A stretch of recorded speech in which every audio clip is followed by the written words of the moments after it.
Hello everyone! Today I want to tell you a story about a man who started with nothing, faced many failures, but still changed the world. His name was Steve Jobs. If you have ever used an iPhone, a MacBook, or an iPad, then you have already seen his work.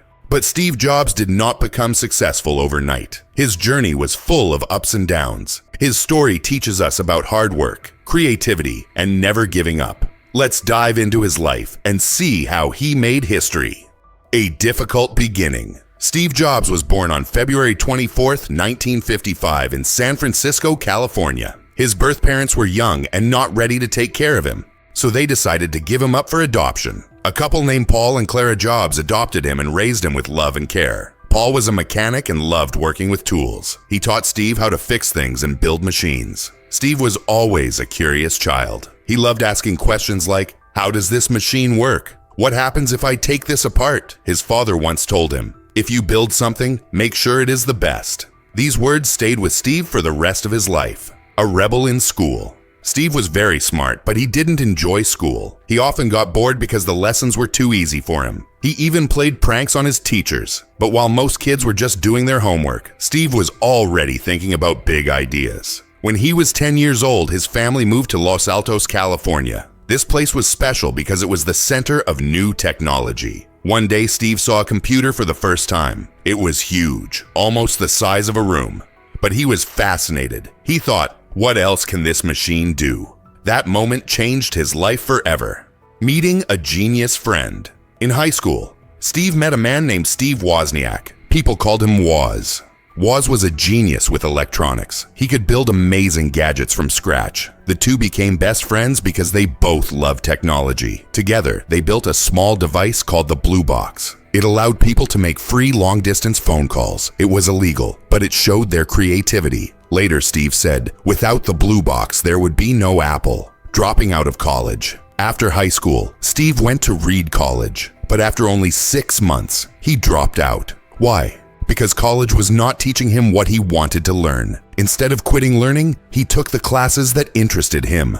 One of those classes was calligraphy, the art of beautiful handwriting. It seemed useless at the time, but years later, this class helped Steve design the beautiful fonts on Apple computers. This teaches us an important lesson. Every skill you learn can be useful in the future. A trip to India. In 1974, Steve traveled to India to learn about spirituality. He wanted to find a deeper meaning in life. While in India, he learned about focus, patience, and clear thinking. These lessons helped him later when he was building Apple. Apple begins in a garage. At 21 years old, Steve and Woz started their own company. But they didn't have an office or a lot of money, so they worked from Steve's parents' garage. They named the company Apple because Steve loved how simple and fresh an apple was. Their first product was a small computer called the Apple I. It was not perfect, but it was the beginning of something big. Steve had a dream: to make computers easy for everyone to use. This led to their next product, the Apple II, which became a huge success. It made Apple a multi-million-dollar company, and by the age of 23, Steve was a millionaire. The rise of Apple. Steve was not just a businessman, he was an artist. He wanted Apple products to be beautiful, simple, and easy to use. He once said, "Design is not just what it looks like, design is how it works." In 1984, Steve introduced the Macintosh, Mac. It was the first computer with a mouse and icons instead of just typing commands. This changed how people use computers forever. But not everyone liked Steve's leadership style. He was very demanding and wanted everything to be perfect. In 1985, Apple's board of directors removed Steve from the company he created. He was fired from his own company. A new beginning.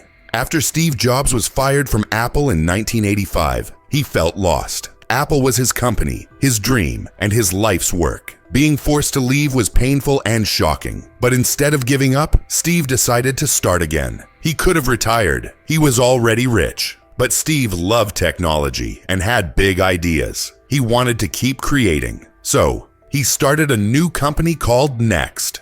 Next focused on making powerful computers for students and businesses. These computers were advanced, but they were also very expensive. Because of this, Next computers did not sell well. Many people thought Steve had failed again, but Steve was not discouraged. He kept improving his ideas. Even though Next computers did not sell much, the technology inside them was amazing. Later, Apple would use this technology to build Mac computers. While working on Next, Steve also bought a small animation studio called Pixar. At first, Pixar struggled. They did not make much money, and people thought the company would fail. But Steve believed in it. He knew Pixar had great talent. Then, something incredible happened. Pixar partnered with Disney and created a movie called Toy Story. It was the world's first fully computer animated film. When it was released in 1995, it became a huge success. Toy Story made millions of dollars, and suddenly, Pixar became very famous. More successful movies followed, like Finding Nemo, The Incredibles, and Cars. Steve had turned Pixar into a success. This showed that even after losing Apple, he was still a great leader and innovator. Returning to Apple. While Steve was busy with Next and Pixar, Apple was struggling. Without Steve's vision, the company started to fail. By the mid-1990s, Apple was losing money and was close to bankruptcy. In 1997, Apple made a big decision. They asked Steve to come back. This was his chance to save the company he had created. At first, Steve returned as a temporary advisor, but soon, he became Apple's CEO again. He looked at the company and saw many problems. There were too many products that weren't selling well. People had lost interest in Apple. Steve had a bold plan. He decided to simplify everything. He stopped unnecessary projects and focused on making a few great products instead of many average ones. The beginning of a new era. Steve's return changed everything. He helped Apple create new and exciting products, starting with the iMac in 1998. This computer was colorful, simple, and easy to use. It became very popular and helped Apple make money again. Steve proved that a failure is never the end. Losing Apple had been painful, but it gave him time to learn and grow. When he returned, he was stronger, smarter, and ready to make history again. This was just the beginning of a new chapter in his life. The best was yet to come. The invention of the iPod and iPhone. In 2001, Steve introduced the iPod, a small device that could hold 1,000 songs in your pocket. Before the iPod, people carried CDs, which were big and heavy. The iPod changed how people listened to music. Then, in 2007, Steve introduced the iPhone. It was not just a phone, it was also a camera, music player, and computer in one device. People loved it, and it changed the world forever. Later, he introduced the iPad, which became another big success. A personal battle. While Steve was changing the world, he was also fighting cancer.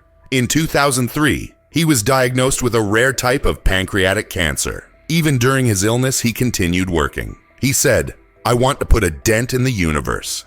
In 2011, Steve stepped down as Apple's CEO because of his health. He spent his last days with his family, enjoying the simple things in life. On October 5th, 2011, Steve Jobs passed away at the age of 56. Steve's legacy. Even after his death, Steve's influence never faded. Apple continued to grow, and millions of people still use iPhones, iPads, and Macs every day. Steve once said, "The people who are crazy enough to think they can change the world are the ones who do."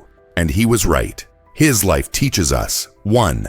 Believe in yourself even when others don't. 2. Think big.